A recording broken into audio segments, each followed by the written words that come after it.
Welcome to Unlock Podcast, the show where we dive into inspiring stories in English. And today I'm accompanied by the Emirates flight attendant Leticia. Let's get started. Where the idea to become a flight attendant came from, and what were the main obstacles for you? When I was, I think, 11, when I watched a movie called The View from the Top, was about a flight attendant. And she was like in a small city. She was from a small city. And the first time that she thought about it to be flight attendant was because she wants to leave the place that she was living, the life that she was living. So this movie is a romance, but I didn't pay attention about the romance. I just paid attention about all the journey that she had to become a flight attendant. And after that, the dreams was here, but I didn't thought about it. I didn't think about it.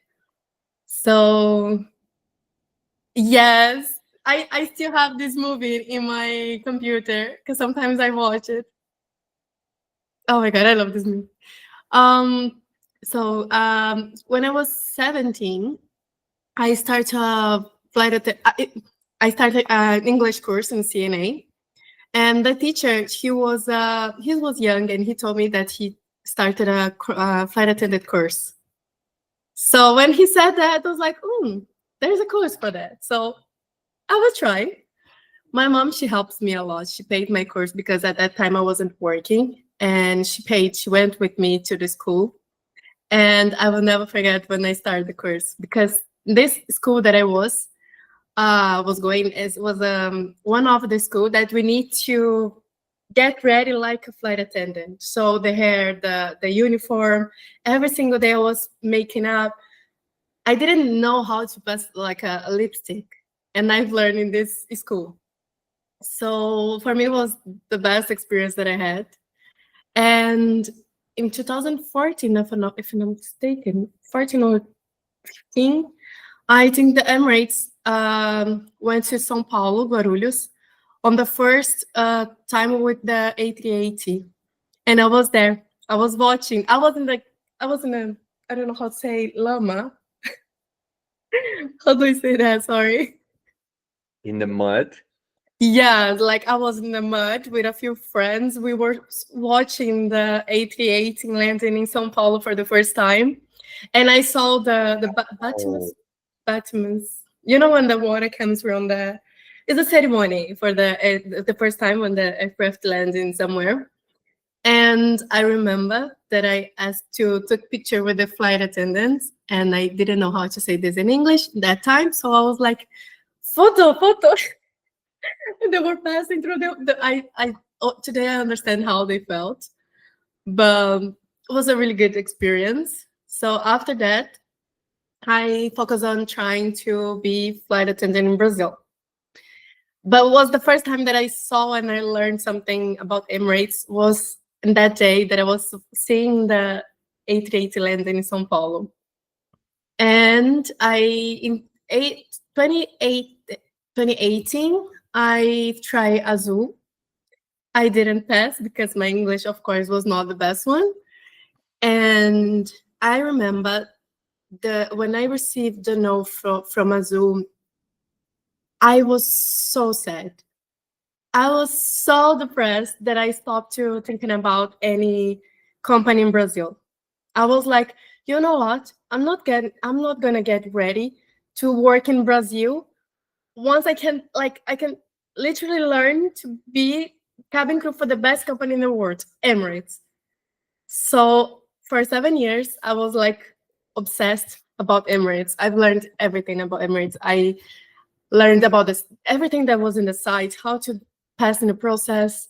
I was watching a lot of videos, YouTube videos from crews. So I was really immersed about the company and what I want to become for the company. So I believe that I molded myself. I'm not if this is right, but I made myself to be the best option for Emirates. So yeah. So in 20 after COVID, I don't remember, 21 or 22, 2022, 21. The first time I've tried Emirates, I was a different process. But my English, I know that was not good because I tried to study English for 7 years. And in these 7 years, I've tried a lot of things. I've tried to study alone with particular teachers, online courses, Private teachers. private teachers. I've tried open English, everything. And then I found one person, Lita. She's amazing. She helps me a lot because I wasn't working, and I started to work with her. She didn't know Portuguese at that time, and I didn't know English. So we try our best to communicate. So I've learned a lot with her. And then I went to the first time to interview with Emirates. I don't know what happened that day, but Flyride saw me. Flyride is the company who make the pre-selection for Emirates. And Flyride saw something in me, like something nice, more than English, because my English was not good. But they saw something, maybe it's going to be good for the company. So they passed me to the final interview. And oh my God, the final interview with the Emirates was was fun. Because as I said, my English all the time is going to be my English the problem. Was not good. So I remember the lady, she was interviewing me and she asked me if I was model, and I didn't understand what she was saying. And I was like, what the hell does this mean? Like, I was like, I don't know what you mean. She was like, model, the model who walks like model, pretty girls. It's like, I don't think so that I am. She asked me to step on the, because she want to check my height. Is that Height. right? Height, My yes. She wanted to check my height, and I almost fell down because I didn't know how to put my shoes off. So because there was a chair close to me, but I didn't think to sit down and remove the shoes. But anyway, it was fun. It was a good experience, and of course I didn't pass. And after that, I've tried Emirates 3 times. You didn't succeed at first. No, I've tried 3 times, and the third I passed. Oh, Yeah, what but an interesting story of resilience. yeah. At the first time, I thought maybe the no, the Emirates no, it's gonna be so painful as was for Azul. You got my point. Like Azul makes me feel so bad, so like that I will never be good for any company, that I was scared to try Emirates and get, how do I say, when you get stopped, like because of your fear. But when I got the first no for Emirates, I was like, okay, I know the problem is my English. English is a skill that I can try my best to get it. So I'll focus on the English. So after this, no, I started another course because I did a lot of courses about everything. And in this course, I met one girl that she wants to become a flight attendant as well for Emirates. And I asked her if she would like to be my partner, like to study together. And she said yes. After that, we made another group with another 2 girls, and we were practicing English every single day for at least 3 hours per day. Practicing, is that right? Practicing interviews, like we were pretending to be interviewed. We were giving a feedbacks, like studying how to prepare a good answer, like with our experience, nothing like to sound fake, but that we can get used, and then we're going to be easier to remember. And after 6 months, I've tried again the process. At that time, I talked to the Flyride, and they invite me, and then I participate for all the process, because after the COVID, the process was different because we couldn't to be everyone together at the same room. After 6 months, the process was completely different. And at that time, the only thing that I thought could stop me was the dynamics, the group activities. And I studied a lot about the dynamics, about the kind of the dynamics could happen in the interview. I try again. I passed on the first day of the selection was assessment day with the fly right. I passed. I did an English test and I passed.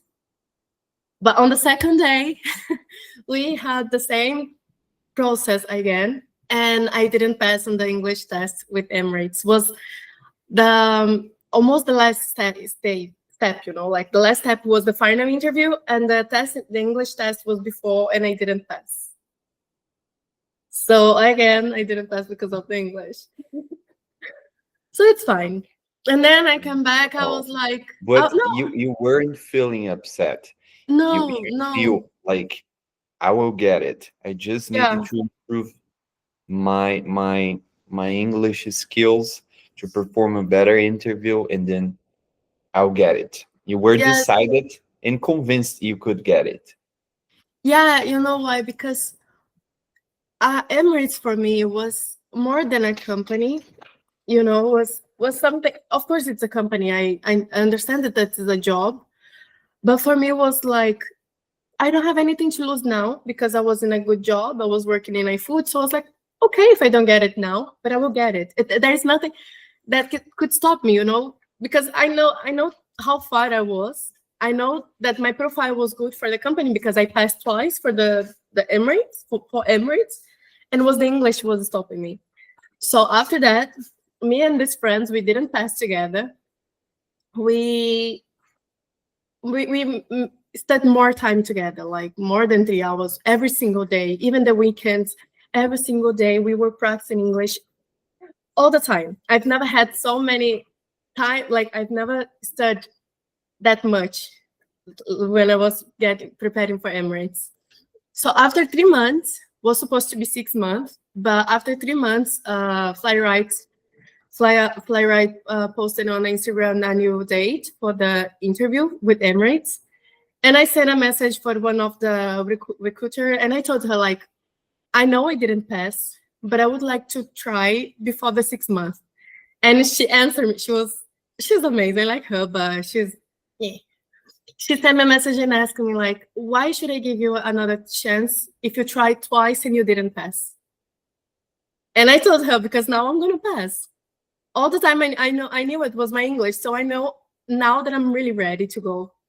And she was like, okay, so you can come and you're gonna show me. It's like, okay.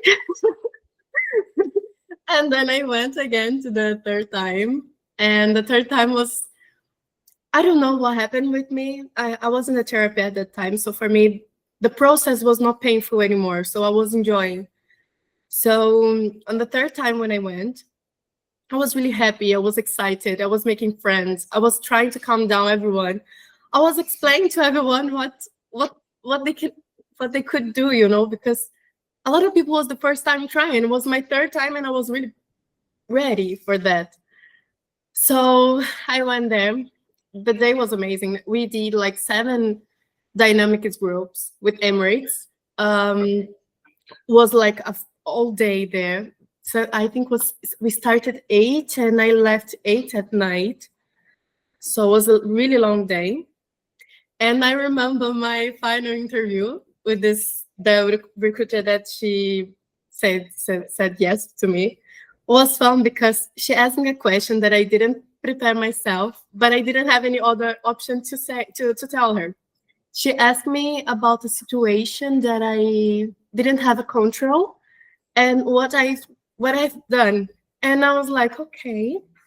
And I asked, like, do I need to say something about customer service job or something about my life? Dois pra você. Sorry, Gui. And when she asked me that, I was like, okay, should I say something about the job? And she was like, no, just tell me something that happened. And I was trying to tell her about the situation that I was training jiu-jitsu with Eusebio. And one of our friend, he had a injury in his big toe, like the toe in the foot, was like an exposed fracture. And I didn't know how to say that in English. I was trying to explain to her the situation because I told her I was training jiu-jitsu. I was trying to get ready because I had a championship to go. And she was like, okay. And she was paraphrasing everything that I was saying because the story was nice, but I wasn't that good with the English.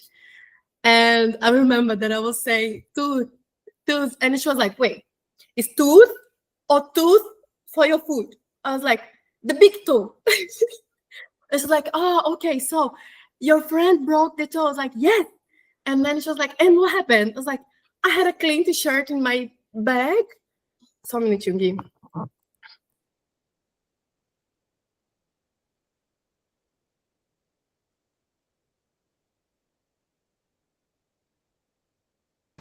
Sorry.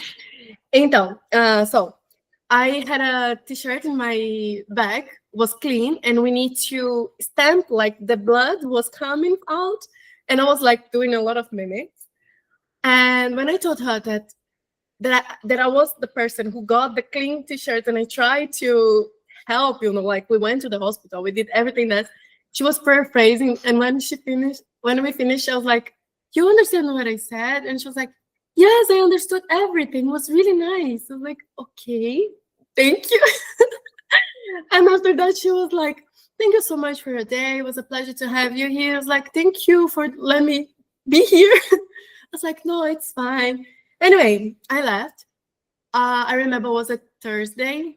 On Friday, I cried all day because I thought that I didn't pass. So I was like, okay, I'm gonna leave my day, my sad day today, and tomorrow's gonna be another day, and I'm gonna start to study again. But on Saturday morning, I got the call, and The famous golden call. yeah, the famous golden call, and it was really good. Like I was expecting to be approved, but at the same time, I was really scared. Was I was explaining to be really happy when I got the call. I was expecting to dance a lot and be in ecstasy.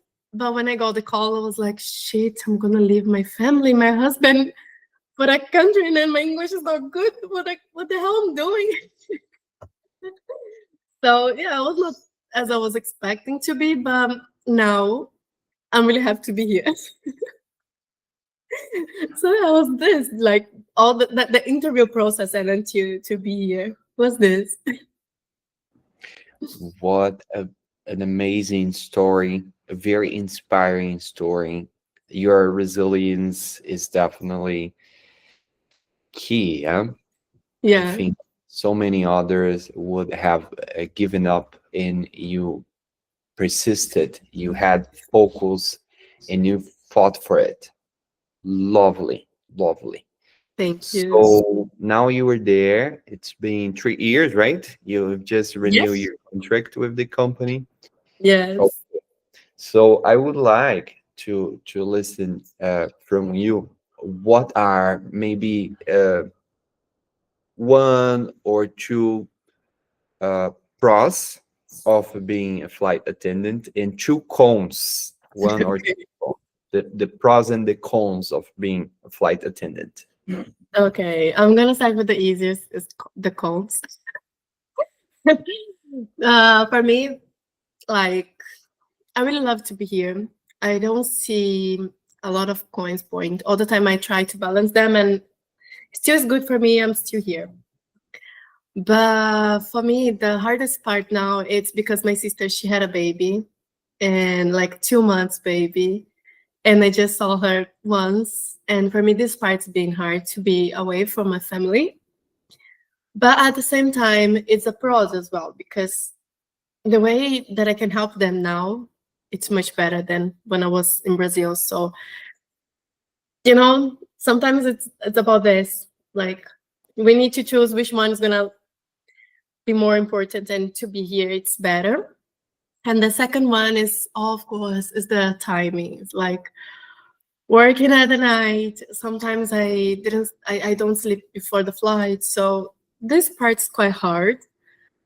But as I said, it's a choice. I choose to be in the company. I know what I need to give to them, and is this, So for me, this two parts is quite hard now. It's about to be away from my family, and about the times, like sometimes I'm so tired. Sometimes I just want to sleep for all day, and I feel that I'm losing a day in a bed because my body needs to be rested.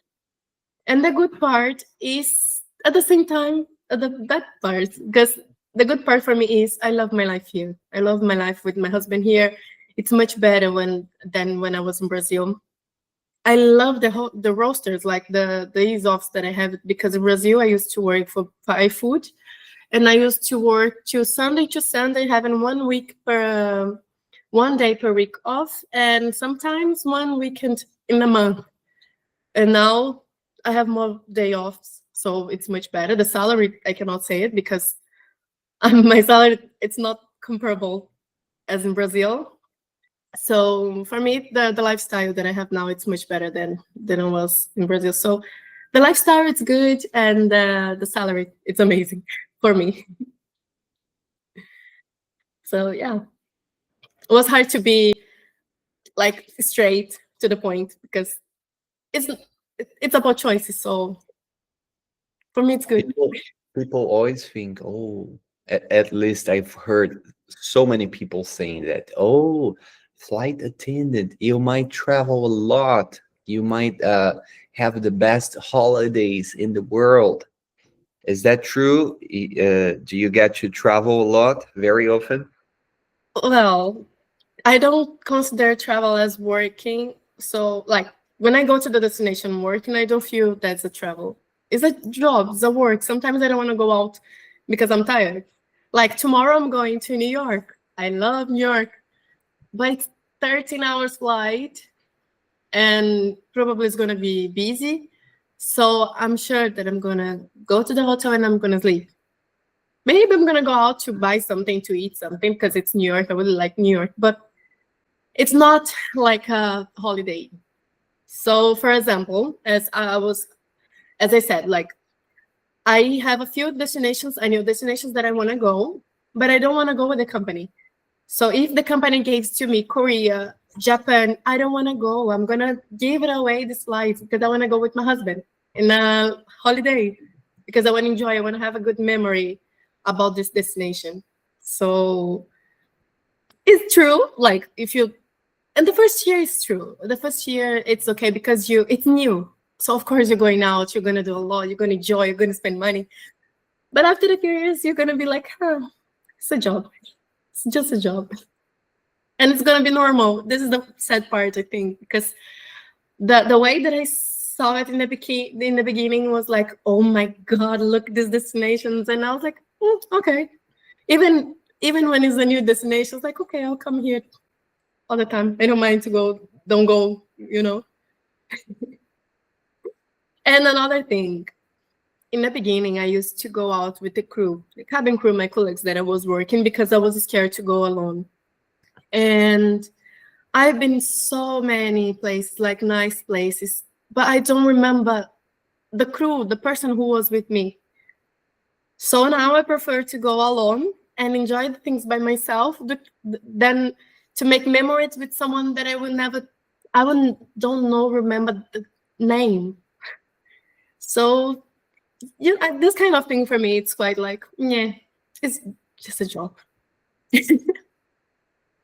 A little bird told me that you intend to launch a podcast, Leticia. Is that right?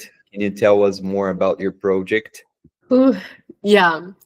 So I want to start a podcast. I still thinking about how I'm gonna prepare everything. So for the beginning, I will start with a channel in the YouTube. I will try to see how it's gonna be like if I'm gonna do vlogs or like something face to face, like talking with the camera and sharing experiences. So I still thinking about it, but the podcast is something that it's in my heart. I want to do it. I want to bring flight attendants just to ask questions like, how's the life when you're not working? Because everyone it's everyone want to know what the crew do, what the cabin crew do in cabin crew does when they are working, but no one know, no one know about like our day offs, like how you how you rest, like how it's for you when you come from New York or Australia and then you have 2 days off, and how you get recovery, because in 2 days for me it's not enough to get better from these flights. So I want to know about these people, about the lives, how was the story, because I think the best way that we can inspiring people is sharing our experiences. Everyone's completely different. So my story is going to be completely different from another person. Some people, someone just try once and they start to work with crew. And I had it once. I met someone that she tried, I think, 11 times and she didn't give up. So, this makes difference. Like when you know what you want for your life, even the no makes you stronger as well. So I want to know people like more than the cabin crew. It's not about the profession. We are cabin crew, but this is not what we are like real. Once we let the job, who am I? Like if I don't want to be the Leticia cabin crew for Emirates. No, I want to be Leticia. But Leticia can be jiu-jiteira, Leticia can be flight attendant, Leticia can be nerd. We have so many face, and I want to show them to the people around the world. I want to show them how is the life in Dubai, even for the people who left the company, like how was the experience, because this job for me it's really nice, for me it's really good, I really like the job, but a lot of people hate it. So it's nice to know the both sides, the both point of view. It's important. So yeah, it's something that I'm still making. It's in I was trying I'm still thinking about how it's going to be the format. I still thinking about how it's going to be with the company, because a lot of things cannot be said, like, because it's a company and they have their policies. So I will try to follow the policies. But yeah, I will start with the channel first, sharing experience, and try to have people watching, and then I'll start with the podcast. So many things, right?